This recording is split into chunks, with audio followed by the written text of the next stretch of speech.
हम लोग बच्चों करेंगे debenture issued as collector security. उससे पहले हम लोग जान लेते हैं कि जो भी कंपनीज होती हैं उन्हें लोन लेना पड़ता है बैंक से या फाइनेंशियल इंस्टीट्यूशन से। तो जब वो लोन लेते हैं बैंक या फाइनेंशियल इंस्टीट्यूशन से तो उनको कुछ ना कुछ गिरवी रखना पड़ता है, कुछ ना कुछ मॉर्गेज रखना पड़ता है। और जो वो एसेट मॉर्गेज रखते हैं उसको बोलते हैं प्राइमरी सिक्योरिटी। जो एसेट मॉर्गेज रखा गया है दैट इज प्राइमरी सिक्योरिटी। लेकिन जो बैंक्स होते हैं, फाइनेंशियल इंस्टीट्यूशंस होते हैं, वो कंपनी को बोलते हैं कि हम सेटिस्फाइड नहीं है इससे, आप जो है कुछ और सिक्योरिटी दीजिए, एडिशनल सिक्योरिटी दीजिए। तो तब जो है कंपनी अपने डिवेंचर्स इशू करती है फाइनेंशियल इंस्टीट्यूशंस को सेकेंडरी सिक्योरिटी के तौर पर। तो उसको बोलते हैं issued of debenture as collateral security. Collector security का मतलब ही होता है कि जो एडिशनल सिक्योरिटी है, सेकेंडरी सिक्योरिटी है, इसका मतलब ये होता है कि प्राइमरी सिक्योरिटी के बाद इसका नंबर आता है। सबसे पहले अगर डिफॉल्ट करती है कंपनी अगर डिफॉल्ट करती है अपना लोन रिपेमेंट करने में, तो सबसे पहले जो है बैंक से फाइनेंशियल इंस्टीट्यूशन जो प्राइमरी सिक्योरिटी रखी हुई है उसको बेचते हैं, उसको सेल करते हैं।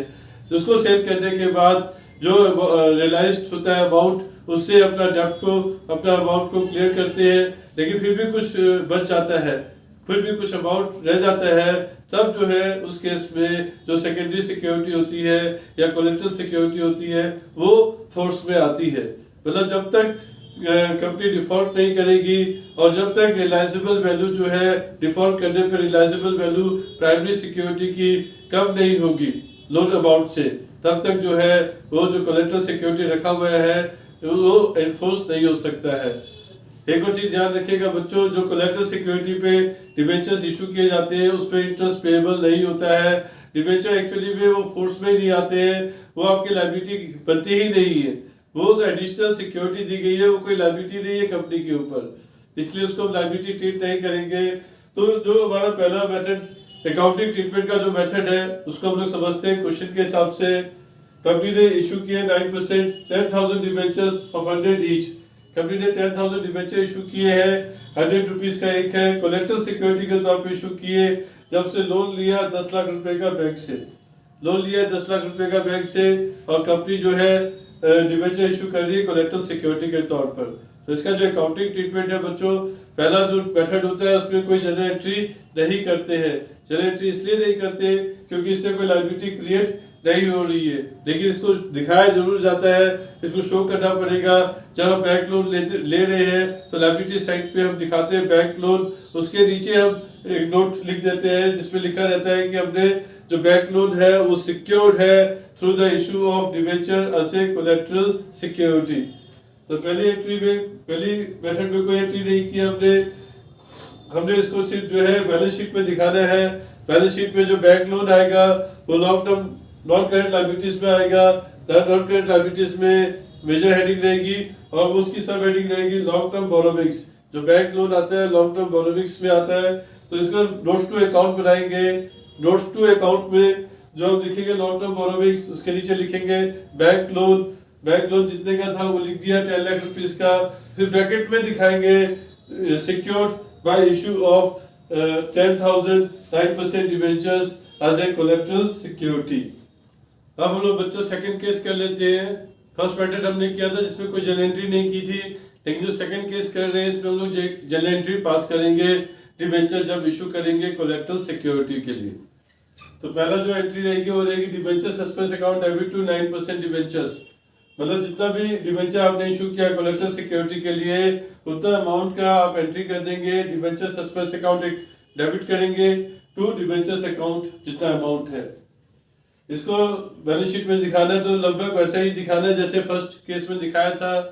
इक्विटीज एंड लायबिलिटीज हेडिंग होती है, उसके अंदर एक मेजर हेडिंग आती है non current liabilities. Non current liabilities के अंदर एक सब हेडिंग होती है लॉन्ग टर्म बोरोविंग्स।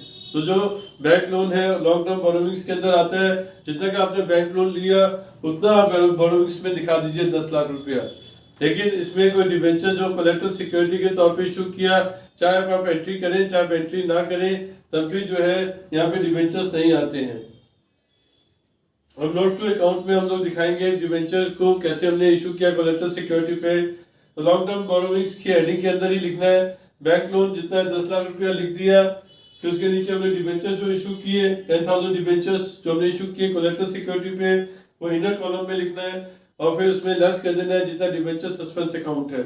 सेम यहाँ पे सेम आएगा अमाउंट, तो 10 लाख माइनस कर दिया तो नील अमाउंट हो गया। टोटल अमाउंट आपका 10 लाख ही रहेगा, 10 लाख। ये 10 लाख रुपीज ऊपर दिखा दिया जाएगा लॉन्ग टर्म बोरोविंग्स में। तो बच्चों ध्यान रखिए, चाहे वो पहला मेथड हो चाहे दूसरा मेथड हो, कोई सा ही मेथड हो, उसमें जो फाइनल इफेक्ट होता है वो लगभग सेम रहता है। दोनों फाइनल इफेक्ट दोनों ही केसेस में, दोनों ही मेथड में सेम रहेगा, कोई चेंज उसमें नहीं होता है। बस सिर्फ ट्रीटमेंट का फर्क होता है। पहले में एंट्री नहीं करते, दूसरे में एक एंट्री कर देते हैं debenture suspense to debenture account, और पहले केस में बैंक लोन के नीचे हम लोग एक नोट लिख देते हैं कि हमने उसको सिक्योर किया है डिबेंचर इशू करके कोलेक्टर सिक्योरिटी के तौर पर।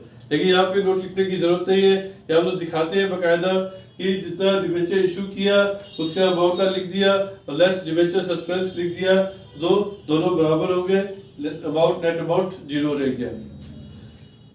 एक जनरल एंट्री जरूर ध्यान रखिएगा, जब भी बैंक लोन लेते हैं तो दोनों ही मेथड में वो एंट्री आपको पास करनी पड़ेगी।